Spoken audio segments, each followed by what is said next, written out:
Bonjour et bienvenue sur votre chaîne Astronaut Thyself, connais-toi toi-même. Je m'appelle Yolène pour ceux qui m'écoutent pour la première fois. Aujourd'hui, nous allons parler de l'éclipse lunaire totale qui va avoir lieu le 15 et 16 mai 2022 à 25 degrés du Scorpion.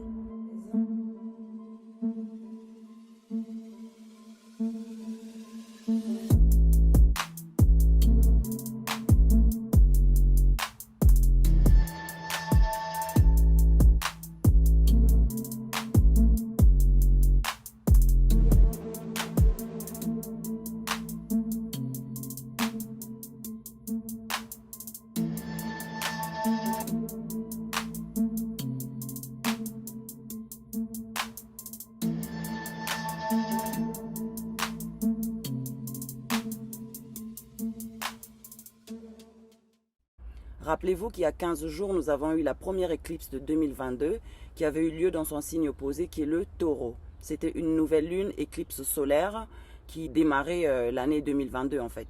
Et comme les éclipses viennent par paire, là nous allons passer à la pleine lune éclipse lunaire totale qu'on appelle aussi Blood Moon. Et comme j'avais dit dans la vidéo de l'éclipse de Taureau, qu'elle va être visible en quelques pays d'Afrique. Elle sera visible aussi en Amérique du Nord, Amérique du Sud et une partie de l'Europe. Mais bon, je veux plus parler de l'Afrique. Voilà, donc selon la trajectoire des éclipses, quand ça traverse des pays, cela signifie que c'est des pays qui vont vivre un grand changement permanent dans les 6 mois qui suivent la date de l'éclipse. Et donc, d'après mes recherches, j'ai vu que cette éclipse va être visible au Congo-Kinshasa, Congo-Brazzaville, le Gabon, la Côte d'Ivoire, le Cameroun, le Mali, le Sénégal et plusieurs autres pays. Je ne suis pas allée plus loin. Donc ça, c'est les pays que j'ai vus où les éclipses vont être visibles si jamais le ciel n'est pas couvert. Voilà, donc tous les pays où l'éclipse va être visible vont vivre un grand changement. Et ce changement va se produire aussi dans nos vies individuelles. Tout cela dépend de où se trouve votre scorpion dans votre thème astral. Pour ceux qui ne connaissent pas leur thème astral, je vous suggère d'aller regarder la vidéo tutoriel que j'avais fait de comment calculer son thème astral gratuitement. Je vais mettre le lien en haut à droite de l'écran et ça va vous permettre de voir le domaine de votre vie que cette éclipse va activer. Cette éclipse aussi va activer les nœuds sud qui se trouvent dans le signe du Scorpion. J'avais expliqué dans quelques vidéos en fin d'année 2021 qu'on avait les nœuds lunaires qui avaient quitté l'axe de Gémeaux-Sagittaire pour entrer dans l'axe de Taureau-Scorpion. Du 18 janvier 2021 jusqu'au 17 juillet 2023. Et quand ces nœuds lunaires changent, ça fait que l'humanité est dirigée vers une destinée de là où se trouvent ces nœuds lunaires. Donc les nœuds lunaires actuellement sont les nœuds lunaires nord sont sur le signe du Taureau. Donc il veut dire qu'on est tous, que l'humanité est dirigée vers une énergie qui a un rapport avec le signe du Taureau. Vous pouvez regarder la vidéo du Taureau et ses traits de caractère ou ascendant Taureau pour vous familiariser avec cette énergie-là. Et les nœuds sud se trouvent en Scorpion. Les nœuds sud, en fait, c'est les choses qu'on doit libérer, les choses qui sont expirées, qu'on doit transformer, quoi. Voilà. Donc, avec cette éclipse lunaire totale, Blood Moon, qui va se produire dans le signe du Scorpion, va nous ramener des événements qui ont un rapport avec les autorités et les personnes riches, en fait. Parce que le Taureau représente notre argent personnel et le Scorpion représente big money, c'est-à-dire les grosses sommes d'argent, tout ce qui est assurance, tout ce qui est banking, tout ce qui a un rapport avec les taxes, les impôts et tout ça, ou des grosses sommes d'argent cachées dans les paradis fiscaux. C'est tous ces scandales-là sur lesquels cette pleine lune va mettre la lumière en fait. On va assister à des choses vraiment choquantes, des nouvelles choquantes. C'est vrai qu'on en voit plusieurs, mais on n'a pas fini. Comme je vous avais dit, jusqu'à 2024, tant que Pluton se trouve dans le signe du Capricorne, qui représente aussi les autorités et tout ça, il met la lumière en fait sur tout ce qui se passait souterrain, quoi. Voilà. Et pour vous rafraîchir la mémoire, la même éclipse en fait en Scorpion avait eu lieu exactement le 16 mai 2003. C'était suivi d'une éclipse C'était une éclipse lunaire totale le 16 mai 2003, suivie d'une éclipse solaire qui s'était produite le 30 mai 2003. Donc si vous pouvez revenir en arrière, essayer de vous rappeler des choses, des grands changements que vous avez eus après mai 2003, et ben c'est les mêmes thèmes en fait qui vont être touchés quoi. Pour vous donner un petit exemple, au mois de mai 2003, cette éclipse avait eu un gros impact sur moi. Au mois d'août, je m'étais retrouvée au FESPAM, au Congo. J'étais allée là-bas pour défiler, c'était quelque chose de grandiose pour moi. Et des mois avant mai, je ne savais pas que j'allais vivre quelque chose d'assez grandiose. Et ensuite, quand je suis revenue du Congo, en France, quelques mois après, je suis partie aux États-Unis. J'ai une amie que j'avais rencontrée au Congo qui m'avait proposé de venir aux États-Unis pour continuer la mode. Et comme les éclipses déclenchent les choses sur une période de 6 mois, en septembre 2003, je me suis retrouvée aux États-Unis pour la première fois. Et ensuite, je suis venue 2 autres fois en 2004. Et c'était quelque chose de grandiose parce que je ne m'imaginais jamais que j'allais venir aux États-Unis un jour. Et c'est ça qui a fait qu'en 2005, j'ai décidé de m'installer ici. Donc ça, c'est une preuve d'un grand changement, c'est-à-dire d'une page en fait, d'une page qui s'était tournée avec la France et quelque chose de nouveau qui naissait dans ma vie, quoi. C'est juste un exemple que je vous donne pour élaborer un peu votre champ de réflexion. Voilà, donc essayez de vous rappeler ce qui a pu se produire dans votre vie à cette période-là. Il se pourrait que vous avez eu un mariage ou la naissance d'un enfant. Si jamais vous n'êtes pas en âge d'avoir des enfants, c'est peut-être des petits-enfants que vous allez avoir. Si cette éclipse touche votre maison 5, par exemple, qui est la maison du lion, qui représente les enfants. Et si cette éclipse touche votre maison 9, ça a un rapport avec les voyages internationaux. J'ai mon scorpion dans la maison 9 du Sagittaire.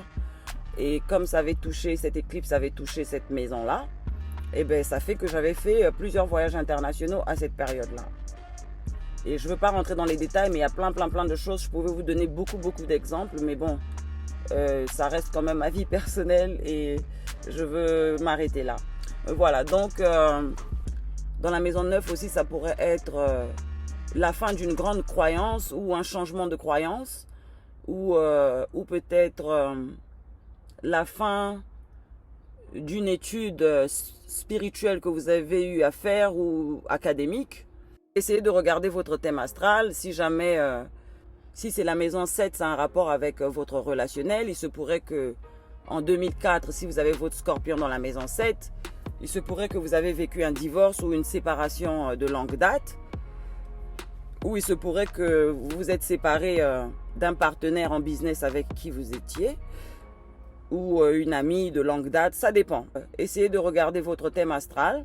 Allez calculer ça gratuitement sur la vidéo que je vais mettre en haut à droite de l'écran, de comment calculer son thème astral gratuitement.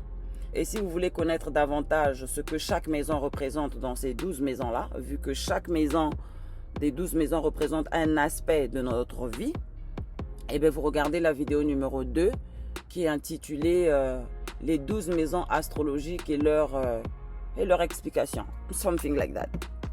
Je vais mettre la deuxième vidéo aussi en haut à droite de l'écran. Voilà, donc durant ces éclipses-là, sachant que les énergies sont très powerful, parce qu'on a des éclipses partielles, on a des éclipses prénombrales, et les éclipses totales sont les plus fortes en fait. Donc, ce que je peux vous conseiller, c'est ce jour-là de vous mettre dans un mode positif, c'est-à-dire de faire des prières, des exercices de visualisation ou des méditations. Parce que n'oubliez pas que les émotions que vous allez émettre ce jour-là vont être considérées comme des graines que vous plantez en fait, qui vont pousser après. Donc, ça veut dire que si vous êtes dans un mode triste ou fâché pendant une longue période durant cette journée-là, eh bien, l'univers considère que c'est le vœu que vous envoyez, quoi. Voilà. Ça, c'est un peu comment La loi de l'attraction fonctionne. Et donc,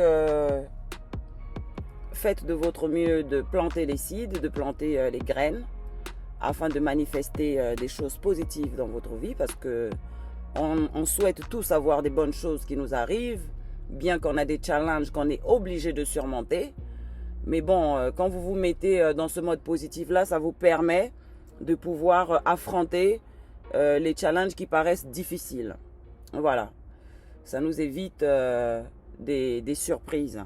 Pour les personnes qui sont taureaux ou scorpions, si jamais vous ressentez des problèmes d'articulation, actuellement des maux de tête ou des insomnies qui ont dû commencer depuis quelques jours, c'est dû à l'énergie de cette éclipse-là. Ça fait au moins 4 jours que je dors à 4 heures du matin et pourtant j'ai pas de difficulté pour dormir, et je sais que c'est dû à ces éclipses-là. Je sens aussi un peu comme des courbatures. Bon, ça c'est des choses qui m'arrivent en général avant une pleine lune, peut-être parce que je suis née le jour d'une éclipse lunaire totale. Je me rappelle en décembre, il y avait une éclipse qui touchait le signe Taureau le 19 novembre 2021, et donc ça fait que la lune opposait le soleil qui était dans Scorpion. C'est la période où j'avais eu le Covid. Et aussi le président Joe Biden, qui est Scorpion à 25 degrés, était tombé malade quand il s'est retrouvé à l'hôpital. Et j'ai un ami aussi Scorpion qui se sentait malade. Je ne dis pas que tous les Scorpions étaient malades, mais on avait comme, on était touchés physiquement, mentalement ou psychologiquement. Aussi, évitez de vous énerver ce jour-là parce que les choses peuvent vraiment tourner au vinaigre. N'oubliez pas que c'est une super lune totale, éclipse, Blood Moon. Voilà. Je veux faire une vidéo sur un grand changement majeur qui va se produire le 11 mai 2022. Il s'agit de la planète Jupiter qui va quitter le signe de Poisson pour entrer dans le signe du Bélier. Et donc, je vais vous retrouver dans la prochaine vidéo où je veux parler de ça. Et je remercie aussi toutes les personnes qui ont pu s'abonner ces temps-ci. Continuez à vous abonner, partagez les vidéos, car j'ai beaucoup de choses que je veux partager avec vous. Je m'adresse surtout aux nouveaux qui m'écoutent pour la première fois. Chaque fois que vous allez regarder une vidéo, vous allez toujours tirer quelque chose de positif. Et aussi, c'est une chaîne qui est ouverte à tout le monde, peu importe le background spirituel duquel vous venez, peu importe la religion de laquelle vous faites partie. C'est une chaîne universelle, car la source est là pour tout le monde. Je viens juste avec des tools, c'est-à-dire avec des instruments qui peuvent nous aider à avancer, élever notre conscience ou élever nos taux vibratoires. Voilà, notre vidéo tire à sa fin. Je vous souhaite une bonne, super lune, total eclipse Blood Moon. N'oubliez pas que l'énergie va être super powerful. Et ce jour-là, n'oubliez pas de vous mettre en mode positif. Think big, rêvez grand. Et puis aussi, soyez forts pour les challenges que nous allons tous vivre. Je vous remercie infiniment. God bless you all and love you all. Peace.